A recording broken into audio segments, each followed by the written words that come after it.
Hey everybody, it's a Mad Master here. Um, and in this video, I'm going to be talking about the impeachment trial and the fallout from that. What do I think? Let's find out. What am I doing? An impression of that. Never mind. Let's find out. So, what do I think about this whole thing? I think it was a sham and a grift. If they really wanted to go after Trump, they should have used the 14th Amendment and some stuff like that that Kyle Kalinske talks about in some of his videos. The more legal means of getting him for certain things that he did. Now the problem is, this is my thought on this.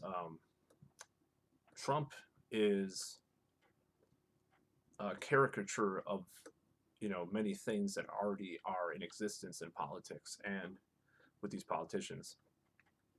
And I think that's like, I think it was just like almost like it's almost like a show trial. It's just like let's like try to make an example of this guy, but with no end game in sight, with no means of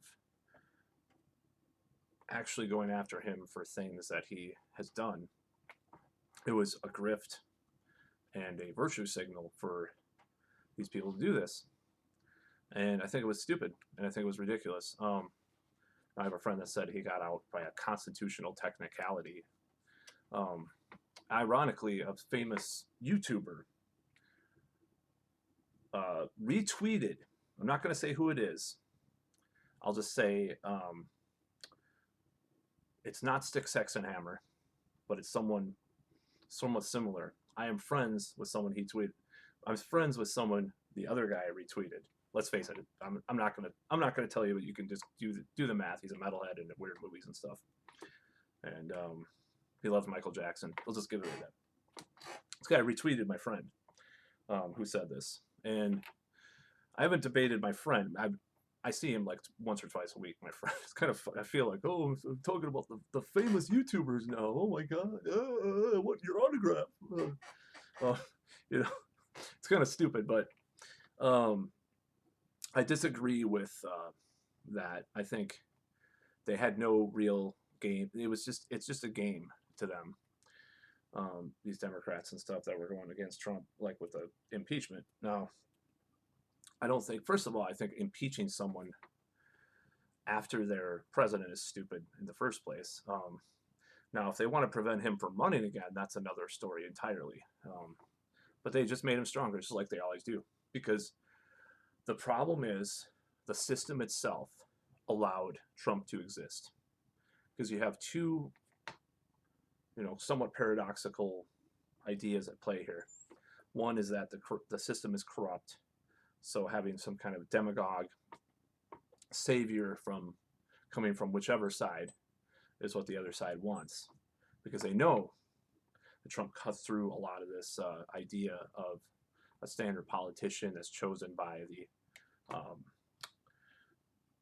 the invisible election or whatever they call it. Matt Taibbi talks about this in some of his books, and this process is bullshit. It's a scam. It's why we don't really live in a true democracy in the United States.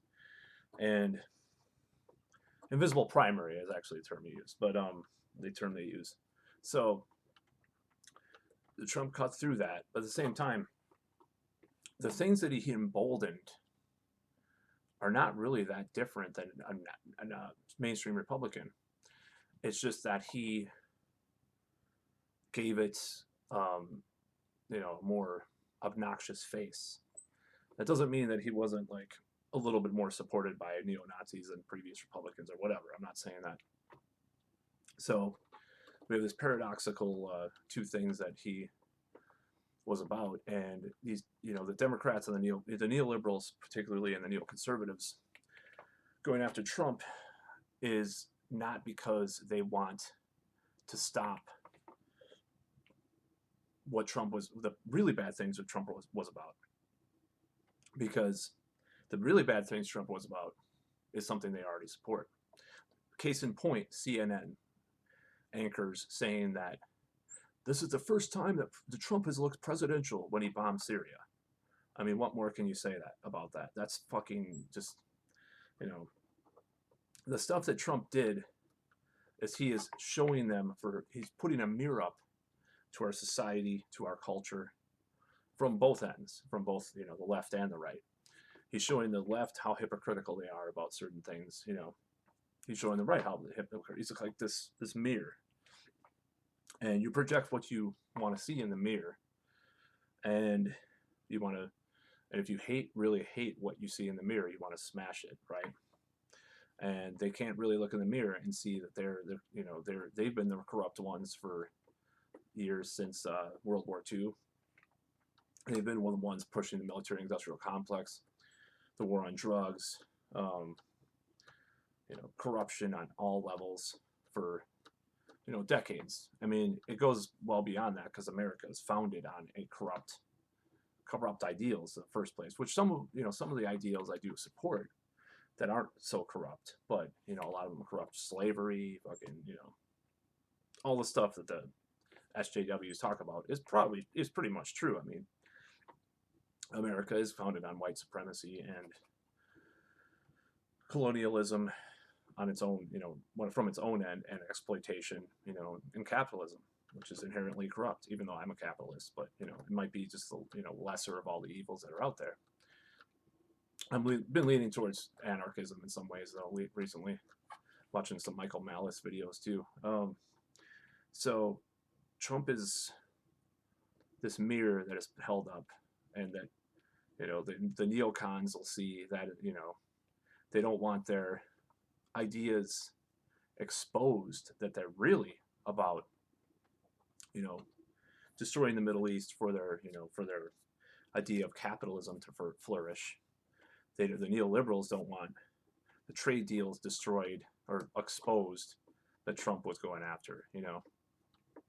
They're both in alignment against Trump because he is exposing them for who they really are, and even though he's still one of them, and that's the ultimate. I'm trying to think of a good good allegory for this, but that's why they didn't want him in there. He wasn't really destroying the deep state. He's part of the deep state, but he was definitely putting a mirror towards it. And that's what this sham really, the sham impeachment. It was pretty ridiculous to see this happen. It was just funny that they thought anything would come of this. And if they really wanted to go after Trump, they would go after him in the legal system. And I think that the NAACP there's some lawsuit against Trump, and I haven't really read about that, but I don't think that, the people that were actually, the people like in Trump University that were ripped off, people like that, I think those are the people that would actually would have a better chance of tearing down Trump. And there's the crimes that he committed supposedly in New York, and I forgot what all this stuff was, but there's New York had some lawsuits against him. Those are the types of things that they should have used, but not this fucking insurrection, which honestly probably didn't go far enough, and it was too tied into Trump.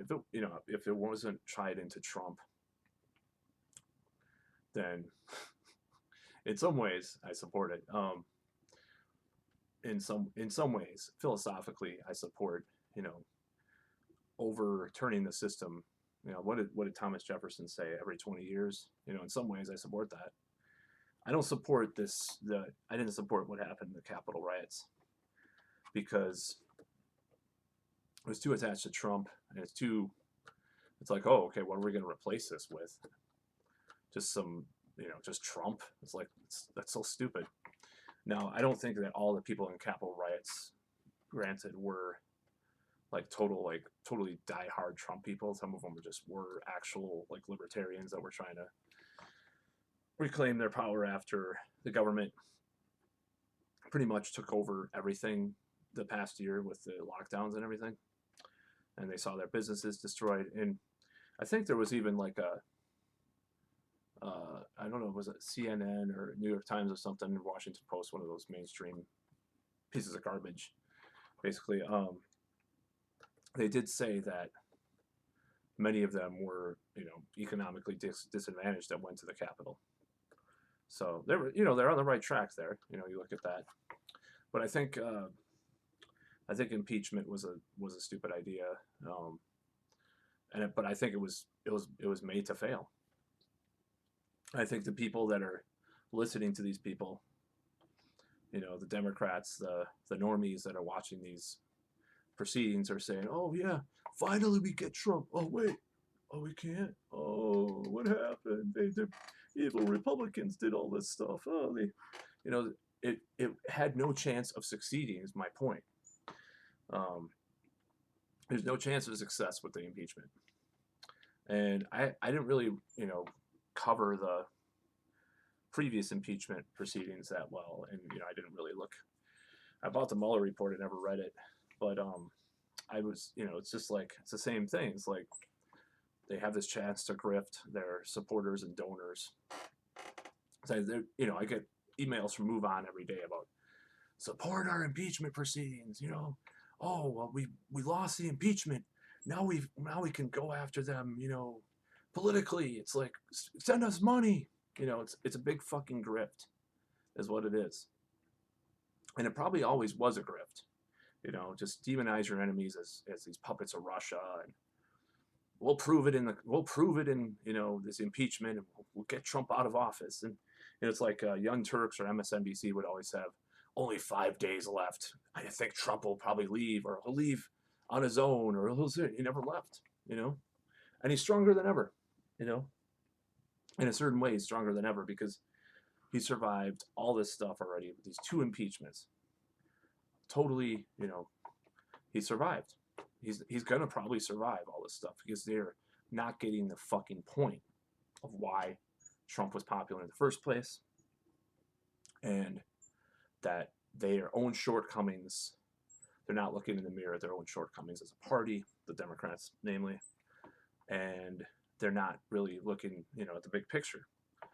And if they would have, I would say the only chance they would have gotten Trump out of office is if Bernie Sanders would have, or out of office, not out of office, but the only chance they would have probably, I don't know, succeeded in certain ways on a moral, ethical, non-hypocritical way is probably if Bernie Sanders would have been elected as president or won the nomination. No matter what people say, and I don't like what Bernie Sanders is doing now, but that doesn't mean that I don't think that he would have been better. As far as just looking in the mirror and not seeming like a fucking hypocrite, like they are now, with Biden being elected. I never, I told my ex-girlfriend that I was never going to vote for Biden, and I didn't vote. But yeah, I think it's a sham. I think it's a grift. I think it was a tragic mistake to go against him with how this impeachment operated. And it just shows incompetence. It's like the Democrats, anytime they take on something, they seem weak because they're just, but I think I think it was built to fail. I think it was always a sham, I think, and maybe not even on a conscious level. It's like they expect these things to work magically, like, oh, we're going to get him impeached after he's out of office, and it'll make an example of all these far-right lunatics, that